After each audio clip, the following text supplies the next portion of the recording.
नमस्कार, आपका स्वागत है। दोस्तों, महाभारत ग्रंथ में मनुष्य को भोजन करते समय कुछ बहुत ही जरूरी नियम बताए गए हैं। अगर कोई मनुष्य इन नियमों का पालन करते हुए भोजन करता है तो उसे आरोग्य के साथ ही सुख, समृद्धि और वैभव की प्राप्ति होती है। शास्त्रों में बताए गए ये नियम वैज्ञानिक दृष्टिकोण से भी परिपूर्ण है। इस प्रकार से भोजन करने पर मनुष्य सभी देवी देवताओं का आशीर्वाद प्राप्त करता है। अतः आप भी भोजन करते समय इन नियमों का पालन अवश्य करें। तो आइए बिना देरी किए जान लेते हैं वो कौन से नियम हैं। पर उससे पहले अगर आपने चैनल को सब्सक्राइब नहीं किया है तो इसे सब्सक्राइब कर लीजिए। साथ ही वीडियो को एक लाइक करना ना भूले। सबसे पहली बात, भोजन करने से पहले 5 अंग, 2 हाथ, 2 पैर और मुख, इनको अच्छी तरह से धोकर ही भोजन करना चाहिए। भोजन से पहले अन्न देवता एवं अन्नपूर्णा माता की स्तुति करके उनका धन्यवाद देते हुए तथा सभी भूखे प्राणियों को भोजन प्राप्त हो, ईश्वर से ऐसी प्रार्थना करके ही भोजन को शुरुआत करनी चाहिए। भोजन बनाने वाली महिलाओं को स्नान करके ही शुद्ध मन से मंत्र जाप करते हुए ही रसोई घर में भोजन बनाना चाहिए। सबसे पहले 3 रोटियां, एक गाय के लिए, एक कुत्ते के लिए और एक कौवे के लिए अलग निकालकर फिर अग्निदेव को भोग लगाकर ही घर वालों को खिलाना चाहिए। भोजन किचन में बैठकर ही सभी के साथ करें। प्रयास यही करना चाहिए कि परिवार के सभी सदस्यों के साथ मिल बैठकर ही भोजन किया जाए। नियम अनुसार अलग अलग भोजन करने से परिवार के सदस्यों में प्रेम और एकता कायम नहीं हो पाती है। भोजन का समय प्रातः और सायंकाल ही भोजन का विधान है, क्योंकि पचन क्रिया की जठराग्नि सूर्योदय से 2 घंटे के बाद तक एवं सूर्यास्त से 2.5 घंटे पहले तक प्रबल रहती है। जो व्यक्ति सिर्फ एक समय भोजन करता है वह योगी है, और जो 2 समय भोजन करता है वह भोगी कहा गया है। तीसरी बात, भोजन की दिशा। भोजन पूर्व और उत्तर दिशा की ओर मुख करके ही करना चाहिए। दक्षिण दिशा की ओर किया गया भोजन प्रेत को प्राप्त होता है। पश्चिम दिशा की ओर किया हुआ भोजन खाने से रोगों की वृद्धि होती है।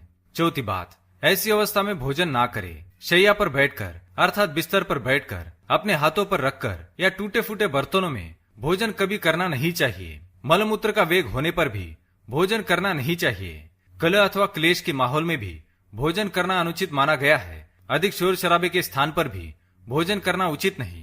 पीपल एवं वटवृक्ष के नीचे बैठकर भी भोजन नहीं करना चाहिए। परोसे हुए भोजन की कभी निंदा नहीं करनी चाहिए। खड़े खड़े भोजन करना भी अनुचित माना गया है। जूते पहनकर या सिर ढककर भी भोजन नहीं करना चाहिए। आइए अब जानते हैं भोजन कैसा होना चाहिए। बहुत तीखा या बहुत ही मीठा भोजन नहीं करना चाहिए। किसी के द्वारा छोड़ा हुआ भोजन भी कभी ग्रहण नहीं करना चाहिए। आधा खाया हुआ फल, मिठाइयाँ आदि फिर से नहीं खानी चाहिए। खाना छोड़कर उठ जाने पर दोबारा भोजन कभी करना नहीं चाहिए। जो कोई भी ढिंडोरा पीटकर खिला रहा हो वहां पर जाकर कभी भोजन नहीं करना चाहिए। पशु या कुत्ते के द्वारा छुआ हुआ भोजन कभी करना नहीं चाहिए। रजस वाला स्त्री के द्वारा परोसा गया भोजन भी करना अनुचित है। श्राद्ध का निकाला हुआ, बासी या मुंह से फूंक मारकर ठंडा किया गया भोजन भी करना अनुचित है। बाल गिरा हुआ भोजन भी ना करे। अनादर युक्त अवहेलना पूर्ण परोसा गया भोजन भी कभी ना करे। कंजूस के द्वारा वैश्या के हाथ का, शराब बेचने वाले का दिया भोजन भी और ब्याज का धंधा करने वाले व्यक्ति का भोजन भी कभी करना नहीं चाहिए। छठी बात, भोजन करते समय ध्यान रखे। भोजन के समय मौन रहे। रात्रि के समय भरपेट ना खाए। अगर भोजन करते समय बोलना आवश्यक है तो केवल सकारात्मक बातें ही करे। भोजन करते समय किसी भी प्रकार की समस्या पर चर्चा ना करे। भोजन को बहुत चबा चबा कर खाए। सबसे पहले मीठा, फिर नमकीन और अंत में कड़वा खाना चाहिए। थोड़ा सा भोजन करने वाले को आरोग्य, आयु, बल, सुख, सुंदर संतान और सौंदर्य प्राप्त होता है। सातवीं बात, भोजन के पश्चात क्या नहीं करना चाहिए। भोजन के तुरंत बाद पानी या चाय नहीं पीना चाहिए। भोजन के पश्चात घुड़सवारी, दौड़ना, बैठना, शौच आदि प्रकार के कार्य नहीं करने चाहिए। भोजन के बाद क्या करें। भोजन के पश्चात दिन में भोजन करने के पश्चात टहलना चाहिए और रात्रि के समय 100 कदम टहलकर बाईं करवट में लेटना अथवा वज्रासन में बैठने से भोजन का पचन अच्छे से होता है।